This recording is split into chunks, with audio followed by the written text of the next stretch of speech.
Reading by Kristen Hughes. Jane Eyre by Charlotte Brontë. Chapter 15. Mr. Rochester did, on a future occasion, explain it. It was one afternoon when he chanced to meet me and Adele in the grounds, and while she played with Pilot and her shuttlecock, he asked me to walk up and down a long beech avenue within sight of her.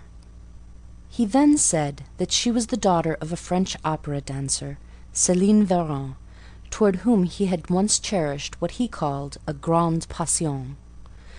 This passion Céline had professed to return with even superior ardour. He thought himself her idol, ugly as he was. He believed, as he said, that she preferred his taille d'athlète to the elegance of the Apollo Belvedere. And, Miss Eyre, so much was I flattered by this preference of the Gallic sylph for her British gnome, that I installed her in an hotel, gave her a complete establishment of servants, a carriage, cashmeres, diamonds, dentelles, etc. In short, I began the process of ruining myself in the received style, like any other spoony.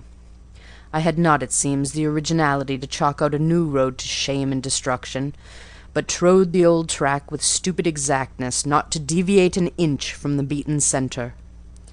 I had, as I deserved to have, the fate of all other spoonies. Happening to call one evening when Céline did not expect me, I found her out.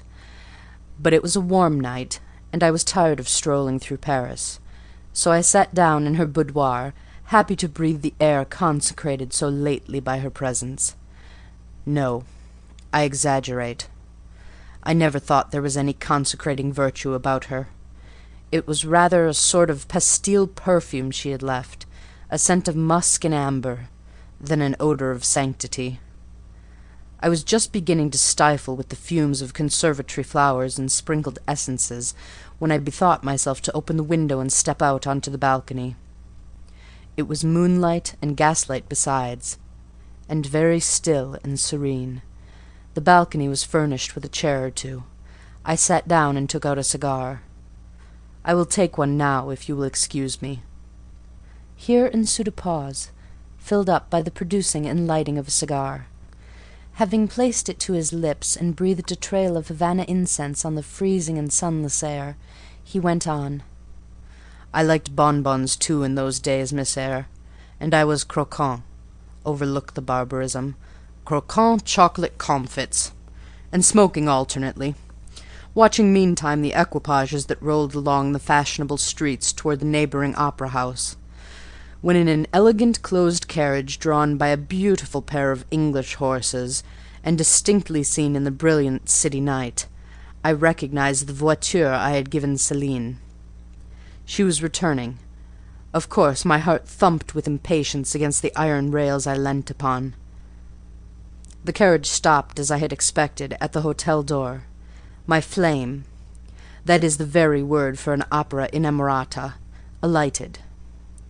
Though muffled in a cloak, an unnecessary encumbrance, by the by, on so warm a June evening, I knew her instantly by her little foot seen peeping from the skirt of her dress, as she skipped from the carriage step. Bending over the balcony, I was about to murmur "Mon ange," in a tone, of course, which should be audible to the ear of love alone, when a figure jumped from the carriage after her, cloaked also.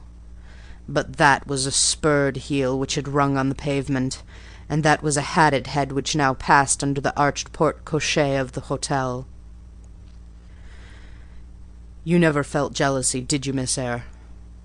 Of course not. I need not ask you, because you never felt love. You have both sentiments yet to experience. Your soul sleeps. The shock is yet to be given which shall awaken it. You think all existence lapses in as quiet a flow as that in which your youth has hitherto slid away. Floating on with closed eyes and muffled ears, you neither see the rocks bristling not far off in the bed of the flood, nor hear the breakers boil at their base. But I tell you, and you may mark my words, you will come some day to a craggy pass in the Channel, where the whole of life's stream will be broken up into whirl and tumult, foam and noise. Either you will be dashed to atoms on crag points, or lifted up and borne on by some master wave into a calmer current, as I am now. I like this day. I like that sky of steel. I like the sternness and stillness of the world under this frost.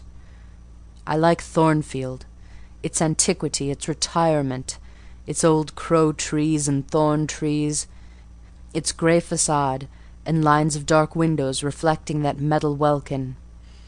And yet how long have I abhorred the very thought of it, shunned it like a great plague-house! How I do still abhor!"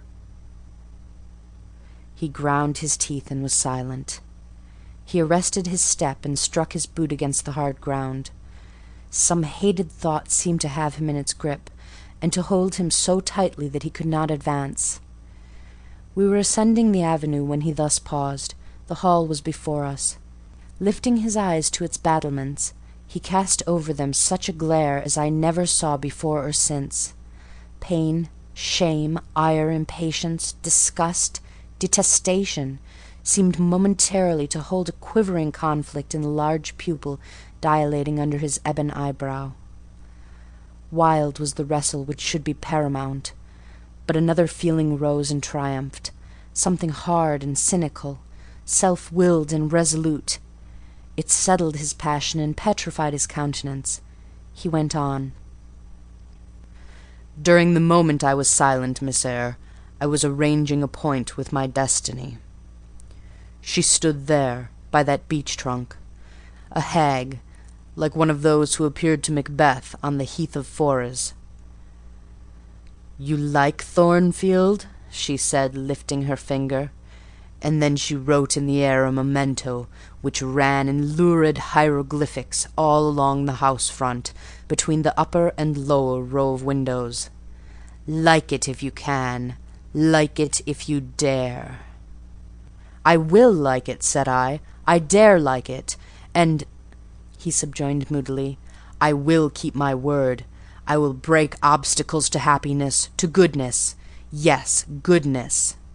I wish to be a better man than I have been, than I am. As Job's Leviathan broke the spear, the dart, and the habergeon, hindrances which others count as iron and brass, I will esteem but straw and rotten wood." Adèle here ran before him with her shuttlecock. "Away!" he cried harshly. "Keep at a distance, child, or go into Sophie." Continuing then to pursue his walk in silence, I ventured to recall him to the point whence he had abruptly diverged.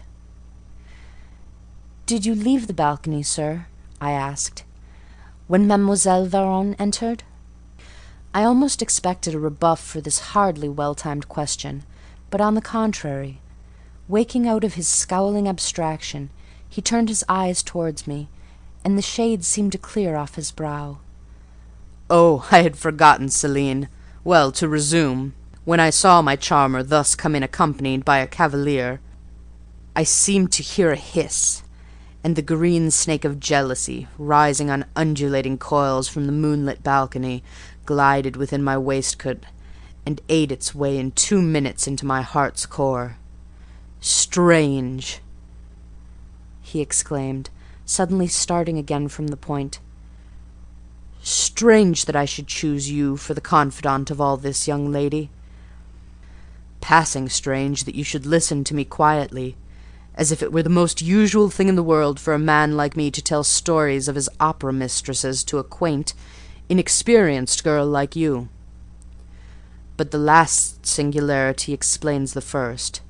As I intimated once before, you, with your gravity, considerateness, and caution, were made to be the recipient of secrets. Besides, I know what sort of a mind I have placed in communication with my own. I know it is one not liable to take infection. It is a peculiar mind. It is a unique one. Happily, I do not mean to harm it, but if I did, it would not take harm from me. The more you and I converse, the better, for while I cannot blight you, you may refresh me." After this digression, he proceeded. "I remained in the balcony. They will come to her boudoir, no doubt, I thought. Let me prepare an ambush. So putting my hands through the open window, I drew the curtain over it, leaving only an opening through which I could take observations. Then I closed the casement, all but a chink just wide enough to furnish an outlet to lovers' whispered vows. Then I stole back to my chair, and as I resumed it, the pair came in. My eye was quickly at the aperture. Celine's chambermaid entered, lit a lamp, left it on the table, and withdrew. The couple were thus revealed to me clearly. Both removed their cloaks, and there was the Varon, shining in satin and jewels, my gifts, of course. And there was her companion, in an officer's uniform, and I knew him for a young roué of a vicomte, a brainless and vicious youth whom I had sometimes met in society, and had never thought of hating because I despised him so absolutely. On recognizing him, the fang of the snake of jealousy was instantly broken, because at the same moment my love for Céline sank under an extinguisher. A woman who could betray me for such a rival was not worth contending for. She deserved only scorn. Less, however, than I, who had been her dupe. They began to talk. Their conversation eased me completely. Frivolous, mercenary, heartless, and senseless, it was rather calculated to weary than enrage a listener. A card of mine lay on the table. This being perceived brought my name under discussion. Neither of them possessed energy or wit to belabour me soundly, but they insulted me as coarsely as they could in their little way, especially Céline, who even waxed rather brilliant on my personal defects, deformities, as she termed them. Now it had been her custom to launch out into fervent admiration of what she called my beauté mâle, wherein she differed diametrically from you, who told me point-blank at the second interview that you did not think me handsome. The contrast struck me at the time, and Adèle here came running up again. Monsieur, Jean has just been to say that your agent has called and wishes to see you. Ah, in that case I must bridge. Opening the window, I walked in upon them, liberated Céline from my protection, gave her notice to vacate her hotel, offered her a purse for immediate exigencies, disregarded screams, hysterics, prayers, protestations, convulsions, made an appointment with the Vicomte for a meeting at the Bois de Boulogne next morning. I had the pleasure of encountering him, left a bullet in one of his poor etiolated arms, feeble as the wing of a chicken in the pip, and then thought I had done with the whole crew. But unluckily, the Varon, 6 months before, had given me this fillette, Adèle, who she affirmed was my daughter. And perhaps she may be, though I see no proofs of such grim paternity written in her countenance. Pilot is more like me than she. Some years after I had broken with the mother, she abandoned her child, and ran away to Italy with a musician or singer. I acknowledge no natural claim on Adèle's part to be supported by me, nor do I now acknowledge any, for I am not her father, but hearing that she was quite destitute, I e'en took the poor thing out of the slime and mud of Paris and transplanted it here, to grow up clean in the wholesome soil of an English country garden.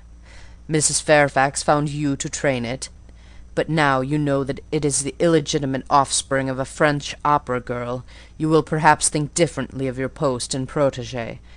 You will be coming to me some day with notice that you have found another place, that you beg me to look out for a new governess, etc. Eh? No. Adèle is not answerable for either her mother's faults or yours. I have a regard for her, and now that I know she is, in a sense, parentless, forsaken by her mother and disowned by you, sir, I shall cling closer to her than before. How could I possibly prefer the spoilt pet of a wealthy family, who would hate her governess as a nuisance, to a lonely little orphan who leans toward her as a friend? Oh, that is the light in which you view it. Well, I must go in now, and you too, it darkens. But I stayed out a few minutes longer with Adèle and Pilot, ran a race with her, and played a game of battledore and shuttlecock. When we went in, and I had removed her bonnet and coat, I took her on my knee, kept her there an hour, allowing her to prattle as she liked, not rebuking even some little freedoms and trivialities into which she was apt to stray when much noticed, and which betrayed in her a superficiality of character, inherited probably from her mother, hardly congenial to an English mind. Still, she had her merits, and I was disposed to appreciate all that was good in her to the utmost. I sought in her countenance and features likeness to Mr. Rochester, but found none. No trait, no turn of expression announced relationship. It was a pity. If she could but have been proved to resemble him, he would have thought more of her. It was not till after I had withdrawn to my own chamber for the night that I steadily reviewed the tale Mr. Rochester had told me.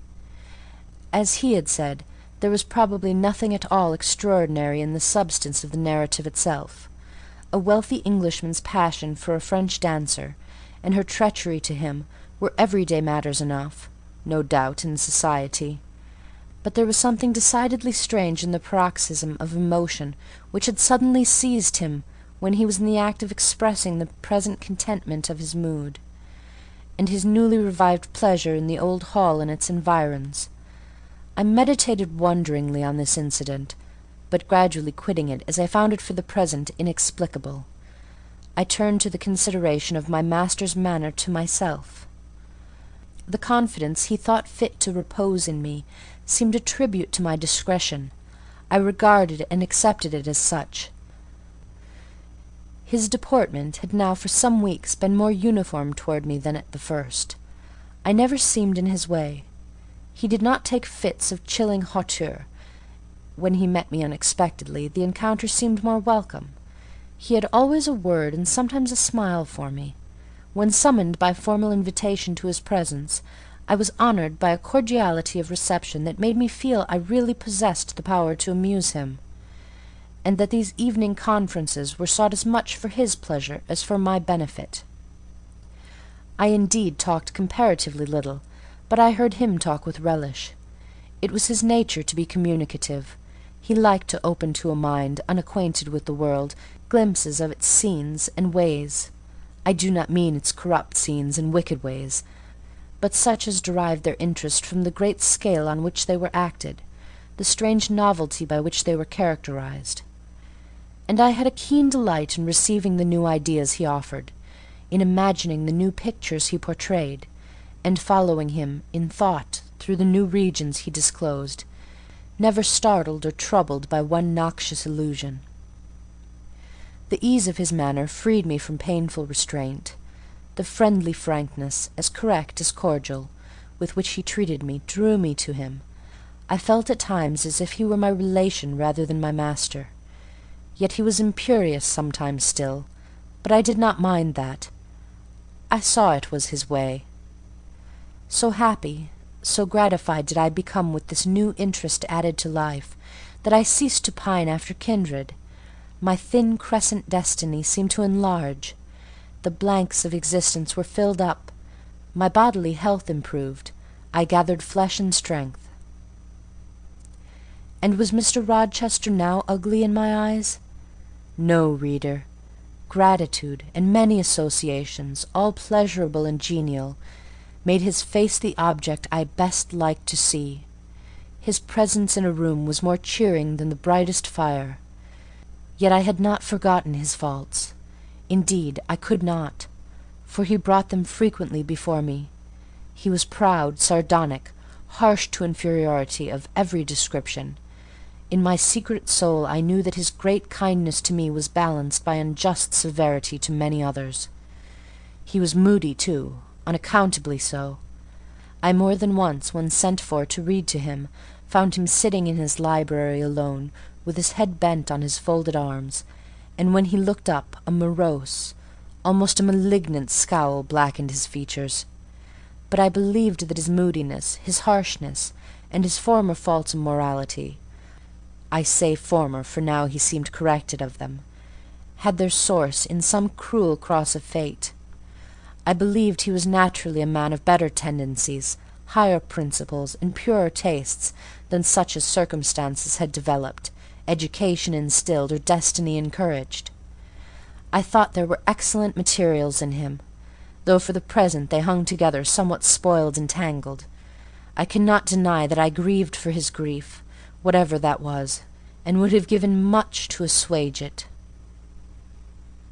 Though I had now extinguished my candle and was laid down in bed, I could not sleep for thinking of his look when he paused in the avenue, and told how his destiny had risen up before him, and dared him to be happy at Thornfield. Why not? I asked myself. What alienates him from the house? Will he leave it again soon? Mrs. Fairfax said he seldom stayed here longer than a fortnight at a time, and he has now been resident 8 weeks. If he does go, the change will be doleful. Suppose he should be absent spring, summer, and autumn, how joyless sunshine and fine days will seem! I hardly know whether I had slept or not after this musing. At any rate, I started wide awake on hearing a vague murmur, peculiar and lugubrious, which sounded, I thought, just above me. I wished I had kept my candle burning. The night was drearily dark. My spirits were depressed. I rose and sat up in bed, listening. The sound was hushed. I tried again to sleep, but my heart beat anxiously. My inward tranquillity was broken. The clock, far down in the hall, struck 2. Just then it seemed my chamber door was touched, as if fingers had swept the panels and groping away along the dark gallery outside. I said, "Who is there?" Nothing answered. I was chilled with fear. All at once I remembered that it might be Pilot, who, when the kitchen door chanced to be left open, not unfrequently found his way up to the threshold of Mr. Rochester's chamber. I had seen him lying there myself in the mornings. The idea calmed me somewhat. I lay down. Silence composes the nerves, and as an unbroken hush now reigned again through the whole house, I began to feel the return of slumber. But it was not fated that I should sleep that night. A dream had scarcely approached my ear when it fled affrighted, scared by a marrow-freezing incident enough. This was a demonic laugh, low, suppressed, and deep, uttered, as it seemed, at the very keyhole of my chamber door. The head of my bed was near the door, and I thought at first the goblin laughter stood at my bedside, or rather crouched by my pillow. But I rose, looked around, and could see nothing, while as I still gazed the unnatural sound was reiterated, and I knew it came from behind the panels. My first impulse was to rise and fasten the bolt; my next, again to cry out, "Who is there?" Something gurgled and moaned. Ere long, steps retreated up the gallery toward the 3rd-story staircase. A door had lately been made to shut in that staircase. I heard it open and close, and all was still. Was that Grace Poole? And is she possessed with a devil? Thought I. Impossible now to remain longer by myself. I must go to Mrs. Fairfax. I hurried on my frock and a shawl. I withdrew the bolt and opened the door with trembling hand. There was a candle burning just outside, and on the matting in the gallery.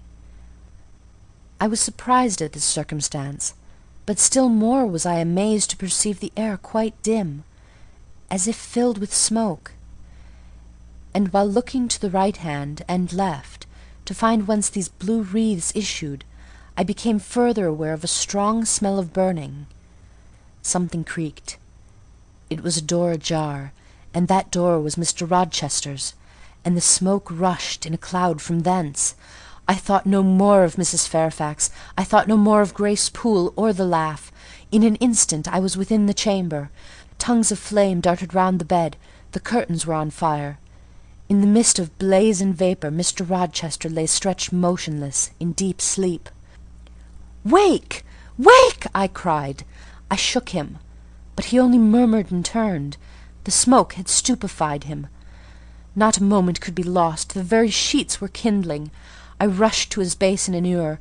Fortunately, one was wide and the other deep, and both were filled with water. I heaved them up, deluged the bed and its occupant, flew back to my own room, brought my own water-jug, baptized the couch afresh, and by God's aid succeeded in extinguishing the flames which were devouring it.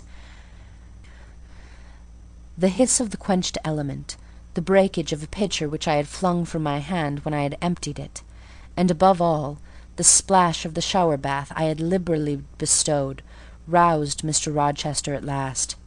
Though it was now dark, I knew he was awake, because I heard him fulminating strange anathemas at finding himself lying in a pool of water.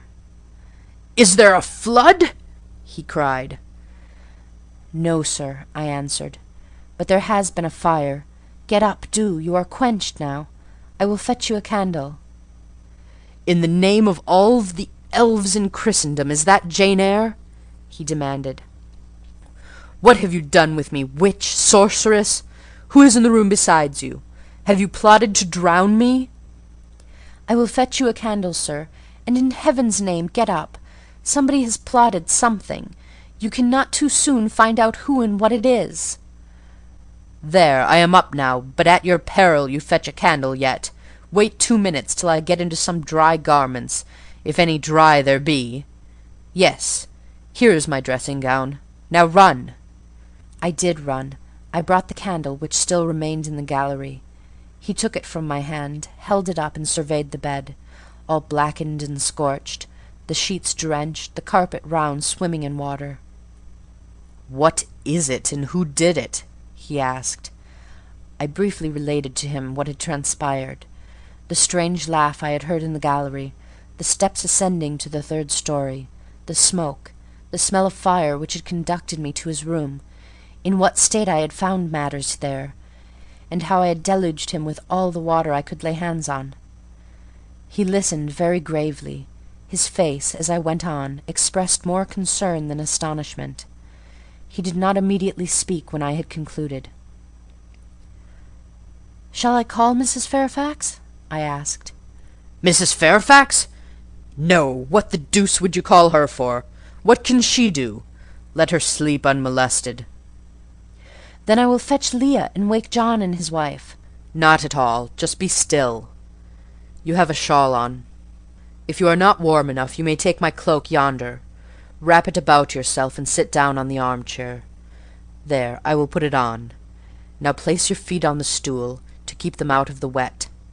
I am going to leave you a few minutes. I shall take the candle. Remain where you are until I return. Be as still as a mouse. I must pay a visit to the 2nd story. Don't move, remember, or call any one." He went. I watched the light withdraw. He passed up the gallery very softly, unclosed the staircase door with as little noise as possible, shut it after him, and the last ray vanished. I was left in total darkness. I listened for some noise, but heard nothing. A very long time elapsed. I grew weary. It was cold, in spite of the cloak. And then I did not see the use of staying, as I was not to rouse the house. I was on the point of risking Mr. Rochester's displeasure by disobeying his orders, when the light once more gleamed dimly on the gallery wall, and I heard his unshod feet tread the matting. I hope it is he, thought I, and not something worse. He re-entered, pale and very gloomy. "I have found it all out," he said, setting his candle down on the washstand. "It is as I thought." "How, sir?" He made no reply, but stood with his arms folded, looking on the ground. At the end of a few minutes he inquired in a rather peculiar tone, "I forget whether you said you saw anything when you opened your chamber door."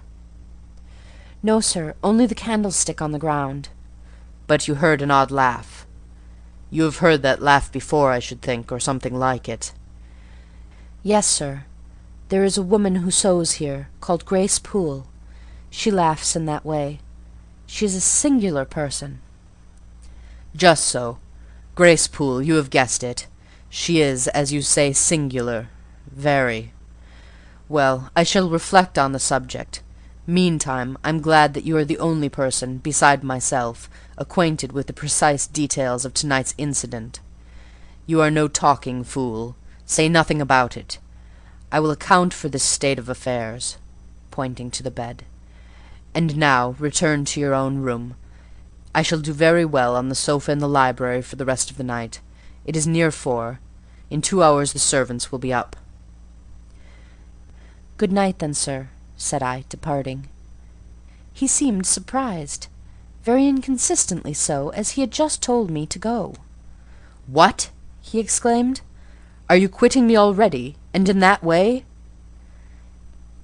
"You said I might go, sir." "But not without taking leave? Not without a word or two of acknowledgment and good-will? Not, in short, in that brief, dry fashion? Why, you have saved my life, snatched me from a horrible and excruciating death, and you walk past me as if we were mutual strangers. At least shake hands." He held out his hand. I gave him mine. He took it first in one, then in both of his own. "You have saved my life. I have a pleasure in owing you so immense a debt. I cannot say more. Nothing else that has being would have been tolerable to me in the character of creditor for such an obligation. But you, it is different. I feel your benefits no burden, Jane." He paused, gazed at me. Words almost visible trembled on his lips, but his voice was checked. "Good night again, sir. There is no debt, benefit, burden, obligation in the case." "I knew," he continued, "you would do me good in some way, at some time. I saw it in your eyes when I first beheld you. Their expression and smile did not—" Again he stopped. "Did not," he proceeded hastily, "strike delight into my very inmost heart so for nothing. People talk of natural sympathies. I have heard of good genii. There are grains of truth in the wildest fables, my cherished preserver. Good night." Strange energy was in his voice, strange fire in his look.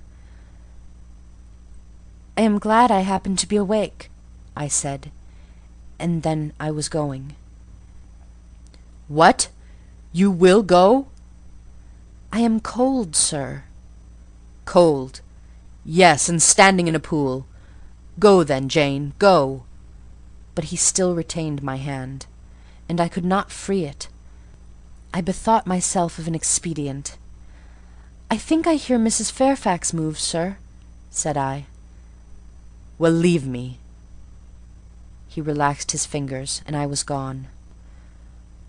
I regained my couch, but never thought of sleep. Till morning dawned, I was tossed on a buoyant but unquiet sea, where billows of trouble rolled under surges of joy. I thought sometimes I saw beyond its wild waters a shore, sweet as the hills of Beulah, and now and then a freshening gale, wakened by hope, bore my spirit triumphantly toward the bourne. But I could not reach it, even in fancy. A counteracting breeze blew off land, and continually drove me back. Sense would resist delirium, judgment would warn passion. Too feverish to rest, I rose as soon as day dawned.